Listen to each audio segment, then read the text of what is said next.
Hi everyone, I'm Hannah. And I'm Joseph, and welcome to K1 September Worship Night. Due to COVID, we've actually decided to have our worship night this month online. And our theme is heart intimacy. So we have a great list of worship songs ready for you. But stay tuned, because at the end we have another episode of Talk About It, in which we'll discuss dating for Christians and what the Bible has to say. And before we get started, let me lead us in a time of prayer.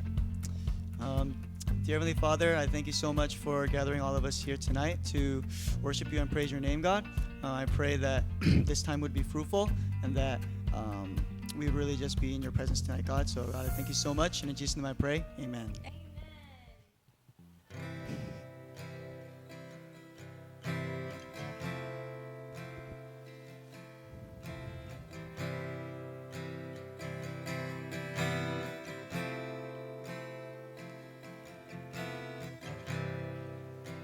Worthy of every song we could ever sing, worthy of all the praise we could ever bring, worthy of every breath we could ever breathe. We live for you.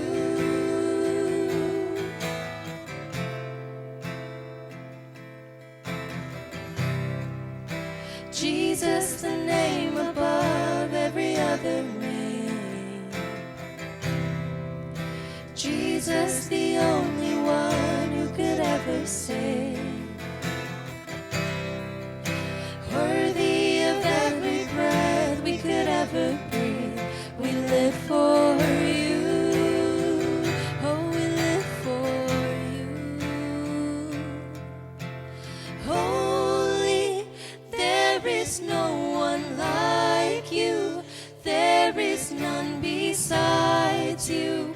Open up my eyes in wonder and show me who you are, and fill me with your heart and lead me in your love to those around me.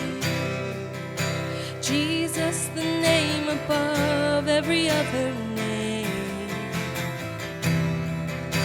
Jesus, the only one who could ever save. Ooh, worthy of every breath we could ever breathe. We live for you.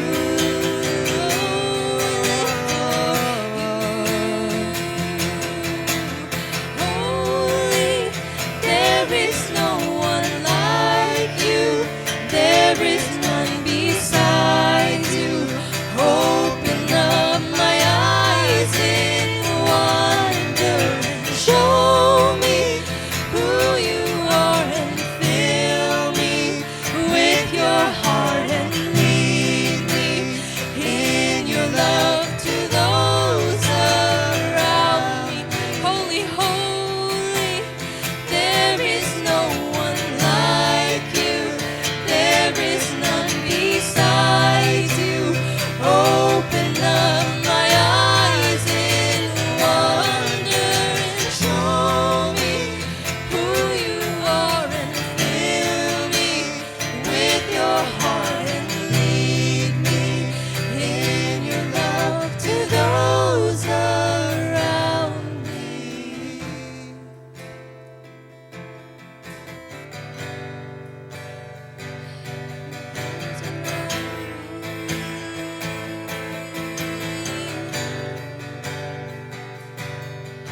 And I will build my life upon your love.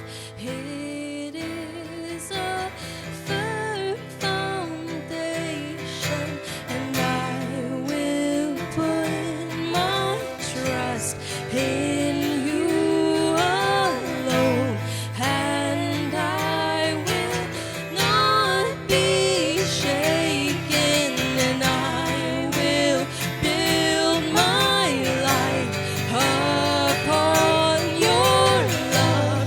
It is a firm foundation, and I will put my trust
seas. Your river runs with love for me, and I will open up my heart and let the healer set me free.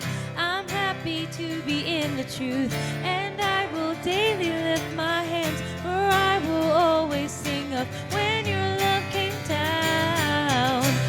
I could sing of your love forever. I could sing of your love forever.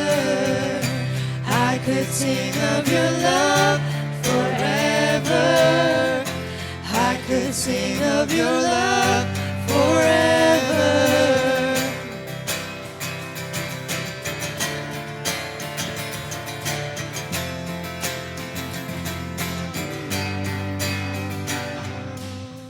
Over the mountains and the sea, your river runs with love for me, and I will open up my heart and let the healer set me free. I'm happy to be in the truth, and I will daily lift my hands, for I will always sing of when your love came down. Yeah, I could sing of your love forever.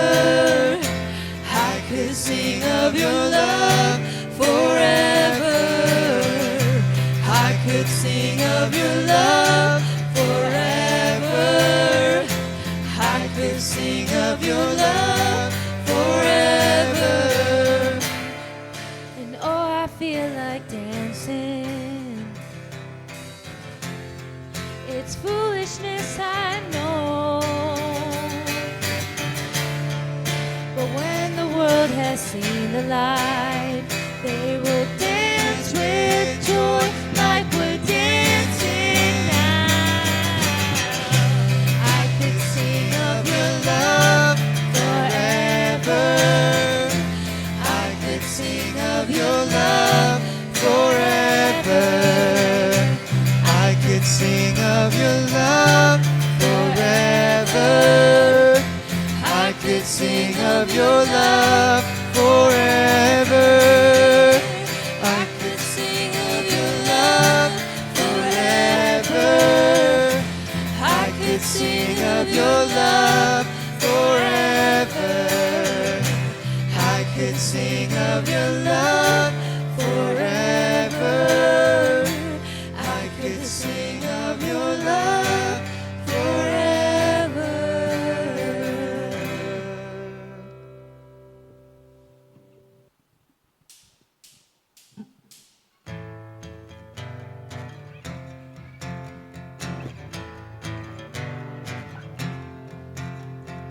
This is my prayer in the desert, when all that's within me feels dry. This is my prayer in my hunger and need. My God is the God who provides. And this is my prayer in the fire, in weakness or trial or pain. There is a faith proved of more worth than gold, so refine me, Lord, through the flame. And I will bring praise, I will bring praise. No weapon formed against me shall remain. I will rejoice, I will declare, God is my victory and He is here. And this is my prayer in the battle, when triumph is still on its way. I am a conqueror and co-heir with Christ, so firm on His promise I'll stand. And I will bring praise, I will bring praise. No weapon formed against me shall remain.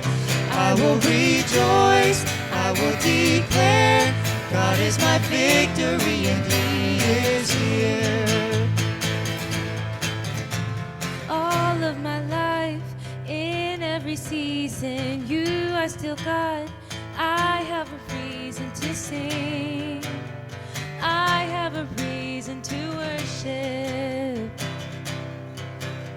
All of my life, in every season, you are still God. And I have a reason to sing. I have a reason to worship.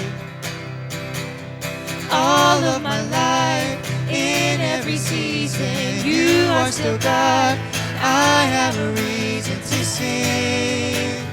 I have a reason to worship. Oh yeah. All of my life, in every season, you are still God. I have a reason to sing. I have a reason to worship. And I will bring praise. I will bring praise. No weapon formed against me shall remain. I will rejoice. I will declare God is my victory and He is here. I will bring praise. I will bring praise. No weapon formed against me shall remain. I will rejoice. I will declare God is my victory and He is here. And this is my prayer in the harvest, when favor and providence flow. I know I'm filled to be emptied again. The seed I've received I will sow. Bless the Lord, oh my soul, oh my soul. Worship His holy name. Sing like never before, oh my soul. I worship Your holy name. The sun comes up, it's a new day dawning. It's time to sing Your song again. Whatever may pass and whatever lies before me, let me be singing when the evening comes. Bless the Lord, oh my soul, oh my soul. Worship His holy name. Sing like never before, oh my soul. I worship Your holy name. Rich in love and You're slow to anger. Your name is great and Your heart is kind. For all Your goodness I will keep on singing. 10,000 reasons for my heart to find.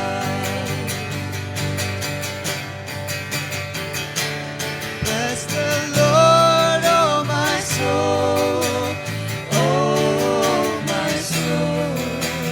Worship His holy name. Sing like never before, oh my soul. I worship Your holy name. And on that day when my strength is failing, the end draws near and my time has come. Still my soul will sing Your praise unending. 10,000 years and then forevermore.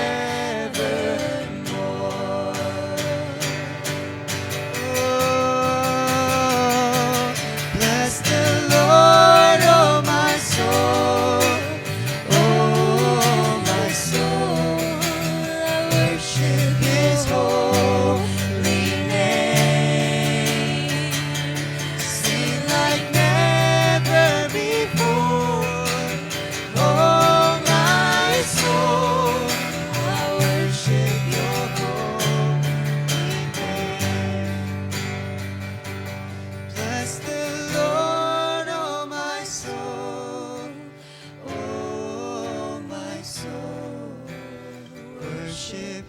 His holy name.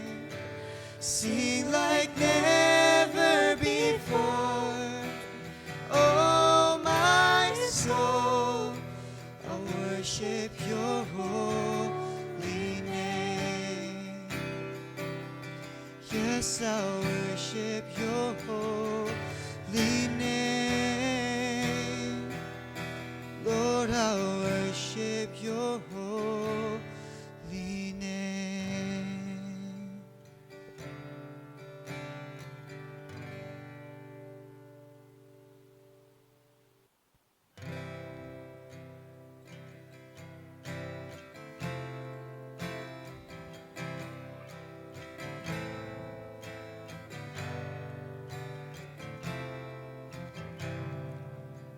Let the King of my heart be the mountain where I run, the fountain I drink from.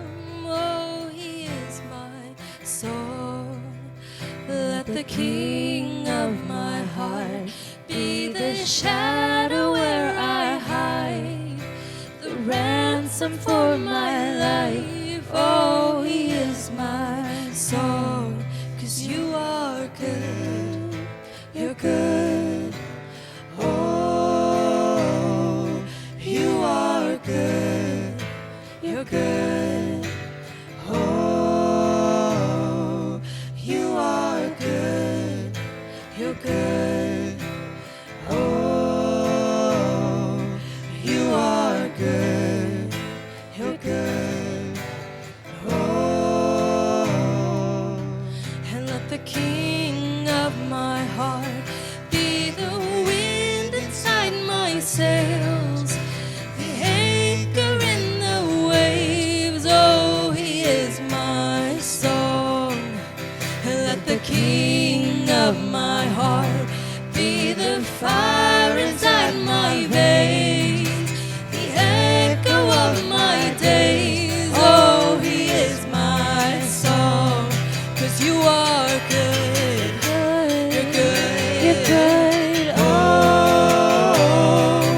you are good, you're good. Oh, you are good, you're good. Oh, you are good, you're good.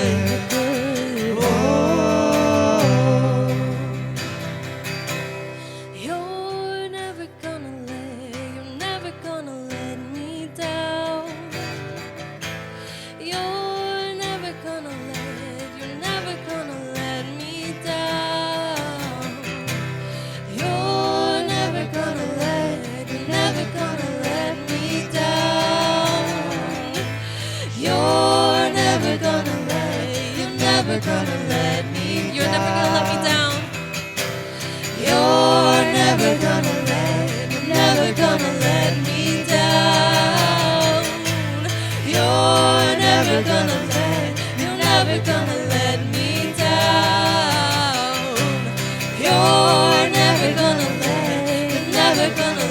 me down. You're never gonna let me down. 'Cause you are good, you're good. Oh, you are good, you're good. Oh, 'cause you are good, you're good. Oh,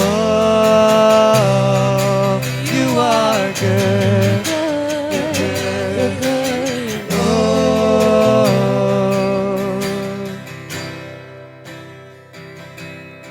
let the King of my heart be the mountain where I run, the fountain I drink from.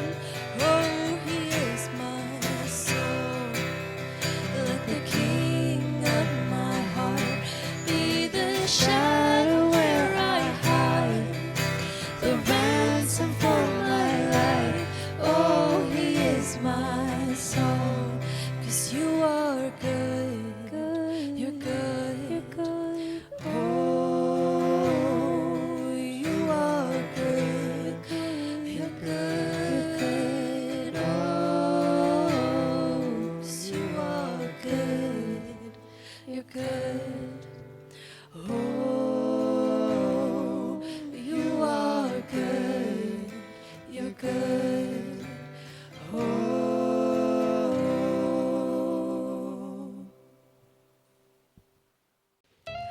Welcome to Talk About It. My name is Rebecca, And my name is Jeffrey. and today we're talking about dating. Ooh. But before that, here's the food. Cut to B-roll. Bum, bum, bum, ba-dum.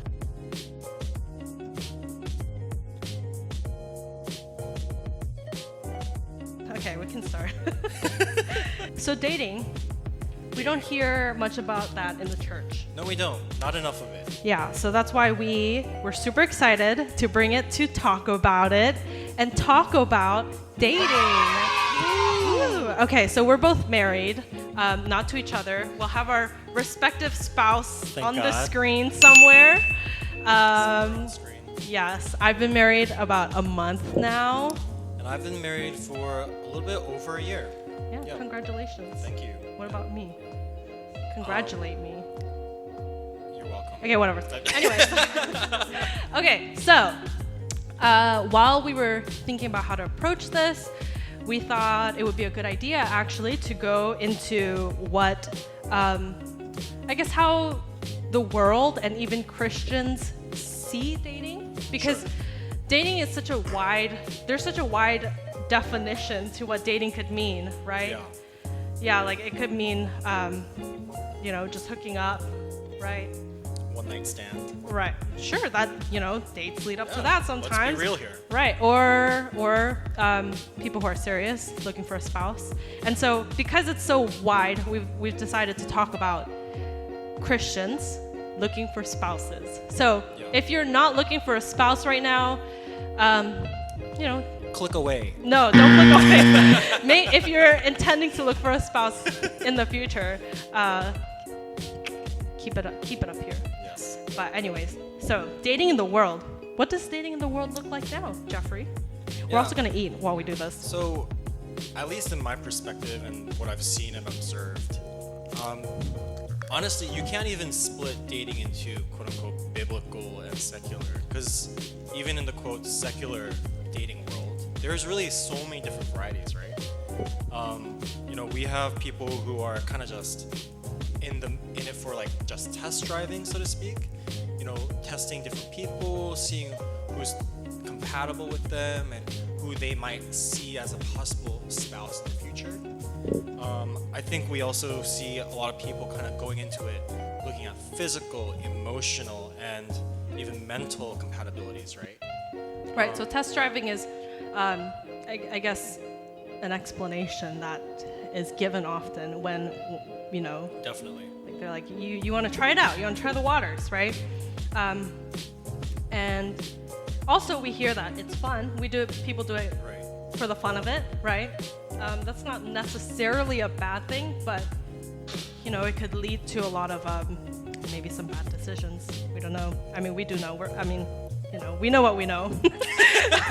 We're gonna get into it. Do we know what we know? I think we know what we know. All right.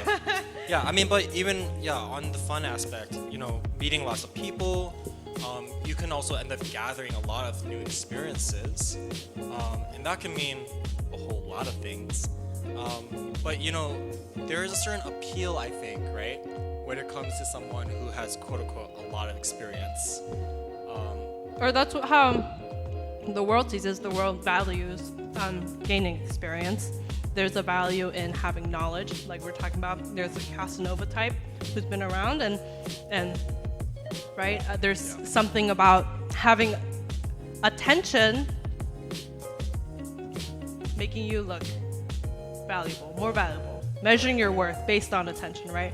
So we found that generally, dating as we see it in the world often serves self, and because ultimately you're trying to do what makes you feel good, right? And you're trying to see what's right for you, and so there's a lot of unhealthy boundary setting because it is serving self. Yeah, we see in the world that there is a certain kind of belief that you need to find someone that makes you happy, right? This, age-old pursuit of happiness. And ultimately, when we really look into what it means to find someone who makes you happy, we see that ultimately you're just looking for someone to ultimately satisfy you, satisfy what you want, satisfy the things that you want to continue doing. And so it's not so much about, this pursuit of, finding someone who will be a good husband or a good wife for me, but almost more like finding someone who will enable me to do the things that I want to do, right? Right. And Jeffrey, I need you to eat. And I will start eating right now. I can't be the only one eating right now. Okay. Okay. So while Jeffrey's doing that, looking at dating in the modern world, the worldly sense, we wanted to backtrack and see what the Bible had to say about dating. So, number one, first and foremost, like we were talking about earlier, a lot of the times dating is separated into secular and sacred, when in actuality it's a part of your life, and just like anything in your life, it needs to accomplish what God has commanded us to do, what Jesus has commanded us to do actually. And to that we look to Matthew 22:37-40. Will you read that for us? Because it's kind of far from me. Sure. And he said to them, "You shall love the Lord your God with all your heart, and with all your soul, and with all your mind. This is the great and the first commandment. And the second one is like it. You shall love your neighbor as yourself. On these two commandments depend all the law and the prophets." Right. And so, just like anything in your life, you need to make sure that even in your relationship, you're loving God with all of your heart, soul, mind, and Luke adds strength, which I think is a great addition. And also that you're loving others as yourself. Right. And so kind of going into that, when we think about what it means to love others, and specifically in the dating realm, if we compare, what it means to date according to a biblical sense and what it means to date in the world, we can really see that ultimately we want God to be involved in our dating lives, because it's not about serving me, but it's about serving God and serving others first, right? And ultimately part of that is setting healthy boundaries. So, to offset what we found in dating in the worldly sense, this lack of boundaries needs to be addressed with healthy boundaries, right? Right. And we're talking about boundaries in not just physically, which I feel like is the obvious one, but also emotionally, spiritually, and financially. I feel like nobody really talks about that, but that's such an important part. I think there's like a crazy statistic. I should probably research this before coming here, but actually a huge percentage of divorces are caused by financial trouble, And so it's a real thing, and we can't treat it like it's not, right? And so and I think that really kind of stems from the fact that the intimacy that we express in our relationships really needs to match the commitment. And the issue is that in a lot of relationships, even Christians specifically, we think that, we have to give our all to our significant other. Right. We think the loving thing to do is to, love. And I think a lot of the times they try to reflect married couples, which is really dangerous, because married couples are at an intimacy level they are because they're at the commitment level that they are, right? And so sharing things that are like so intimate in you, like emotionally, to somebody who doesn't have commitment with you, it seems like a loving thing to like know each other and to share these things, but in actuality it'll harm you, right? Yeah. Because there's a lot of pressure there, right? When you start really opening yourself up to someone without this base level of commitment, right? That other person who's receiving whatever you are giving to them, they may be thankful about it, they may appreciate it, but at the same time, there is that pressure, right? And when you forget to set these boundaries, you really are at risk, yourself and your partner, of putting your feet in a little too deep. There's fear that comes in that. There is a certain lack of ability to receive it.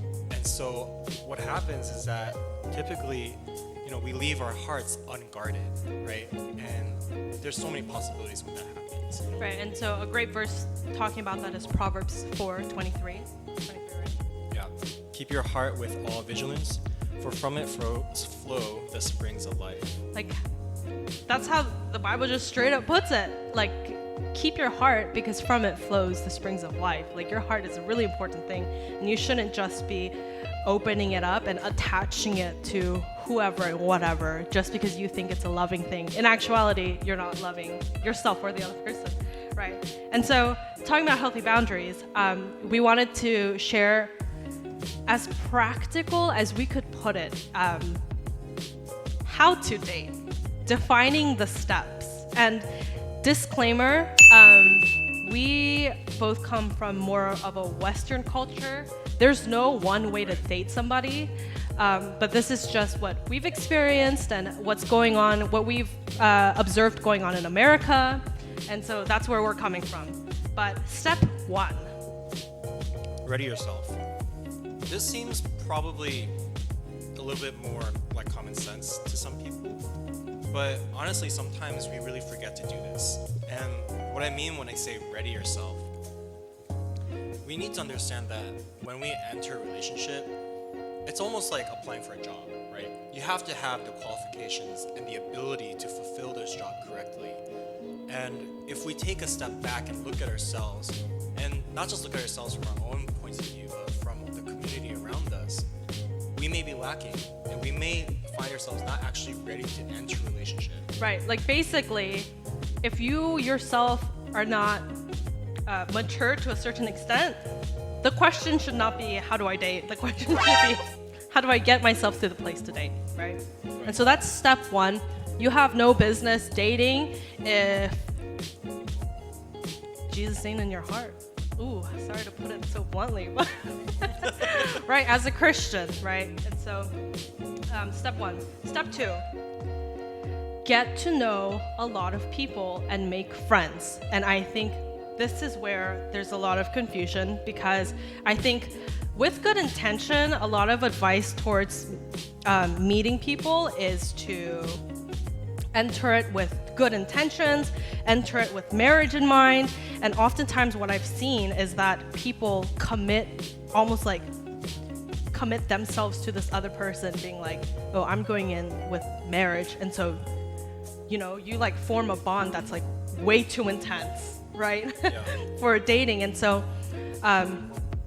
step 2 is make a lot of friends, because it's in friendship that you will get to know somebody's character, and people will not have the inhibitions that people have when you're pursuing someone romantically. You know, like when in front of like a guy I have a crush on or whatever, I'm gonna be like, you know, act cute or whatever, Yeah. whatever that looks like for people. But yeah, when you're friends, there's gonna be less of that, and it's gonna be more real, more genuine, right? Yeah. And another really important part of that, right, is having a community of people that you trust, whether it's your church, whether it's your youth group, whether it's your ministry, who can give you feedback about both yourself and that person. Yeah, because it's like, you know, when you look for a good restaurant to eat, you Yelp it or you go on Google, Right. best restaurants near me or whatever. If you're looking for advice in restaurants you're gonna eat, why don't you look for advice in somebody you're gonna spend your life with? You know, if somebody that you trust gives a good review about another person, that's not everything, but that's worth so much, right? And it's a lot better than just going into something on your own, right? Because when you have that community, when you have those people who can give you feedback that you can't see, you know? Right, you're gonna be blind to love. That's a real thing. Like when you're in love with someone, their nasties are gonna look so good to you. Yeah. I think there's a really good quote that when you have rose-colored lenses, red flags look white, Right. you know? Yeah, and that kind of leads into step 3, which is technically step 2, but I think it's super important, so we defined it as step 3, which is know somebody's character. Before you make any commitments to someone, I think it's basic to know if this person is, Right. you know, worth Yeah, definitely. pursuing and pouring into. Before you know someone's character, you shouldn't be defining the relationship, DTR, right? Like you shouldn't be doing that, right? Unless you know that person. And like we just mentioned, community will help you Right. do that. Yeah. Which leads to step 4. So you've been friends with this person. They're super good character, pursuing God's heart, right? Next step, make sure they're interested. That's not step 4, but make sure they're interested also. But then you enter courtship, right? Now is when you enter like this commitment level of we're looking at marriage together, Yeah. right? And something that I want to touch on is that I think a lot of people will often kind of mix the terms courtship and dating. And the thing about dating is that, you know, there is a certain agreement that maybe these two people are still like getting to know each other, right? Courtship is really when you are committed, and not just you, but your partner as well. You are both on the same track and on the understanding that, hey, we're taking this train to marriage, right? Yeah. So this is now another commitment level, and we put courtship / engagement actually because I think the duration of those two things are so different for so many people, but ultimately. Engagement, I think, would be another commitment level, right? That's when like, okay, now it's about to go down, now we're planning a wedding, so it's a little bit more than just saying we're gonna get married, right? Now you're entering into it. And then last step is marriage, which is, oh wait, sorry, before I get into that, a really important step also in courtship / engagement is involving others. So this is like kind of a repeat, but not really, because it's super important for this step as well. If two people are in a relationship and there's nobody else involved, let me just tell you, like, things can so easily go sideways, right? You need outside perspective. And I found that even in my short time in marriage, and I think you can agree too, like, involvement of a trusted person is so valuable. It should actually just be the minimum requirement.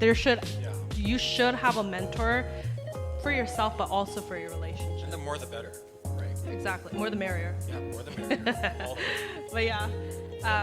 So yeah, and then the final step is marriage, but we're not going to get into that because there's so much to talk about already before marriage. But those are the steps, and we're going to put it on the screen here. If it's not here, then whatever. Okay. But okay.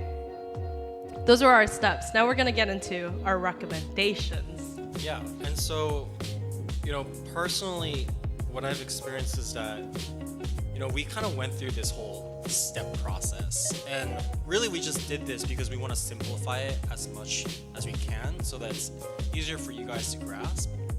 But I'm just going to throw a disclaimer in here. Ultimately, there's so many different cultures, there's so many different backgrounds, so many different types of people out there that obviously this step process may not apply to you.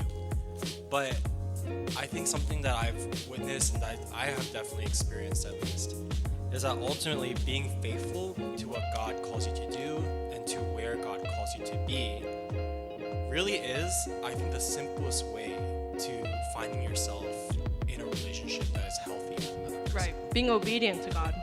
Right, because ultimately when you are being obedient to God, all the things that we just mentioned, you know, being ready for yourself, being able to make friends and make community, being able to actually know the recommendations of a certain person from your friends, all of these things, you know, being yoked together, being trained, being prepared to enter into a long-term relationship.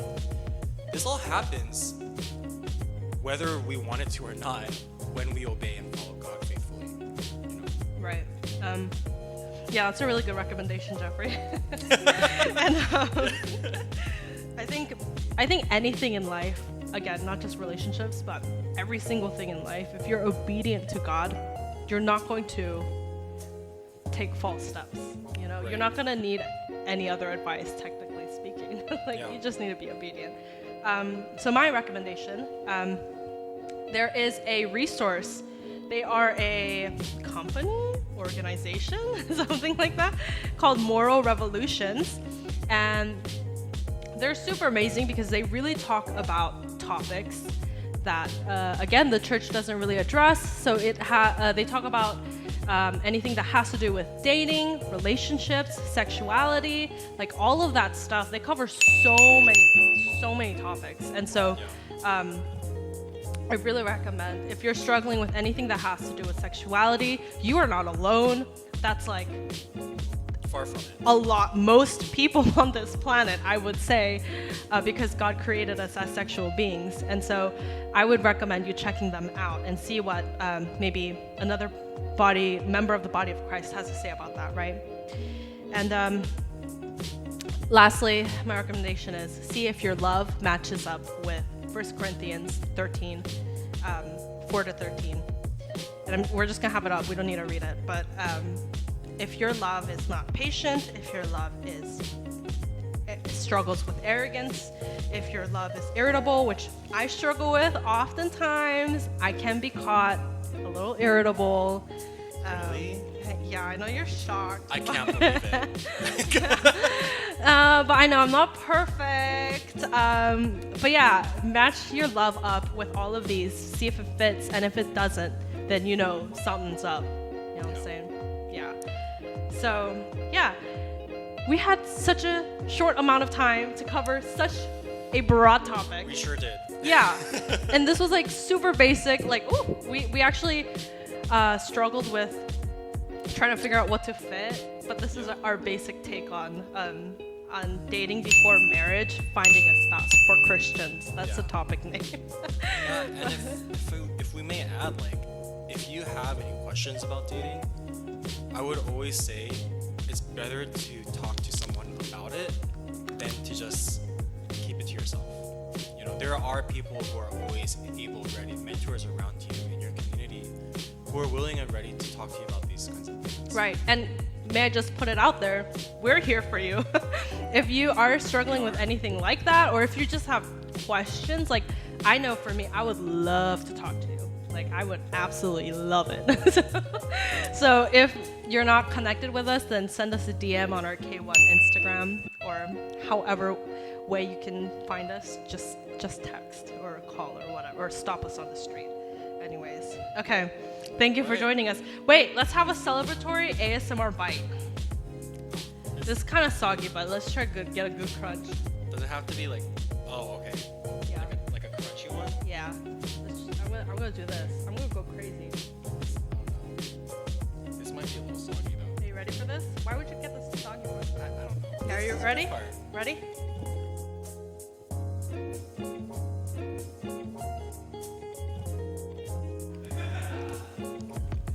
All right. All right. Oh, you muted it? How dare you? Okay, ready? 1, 2,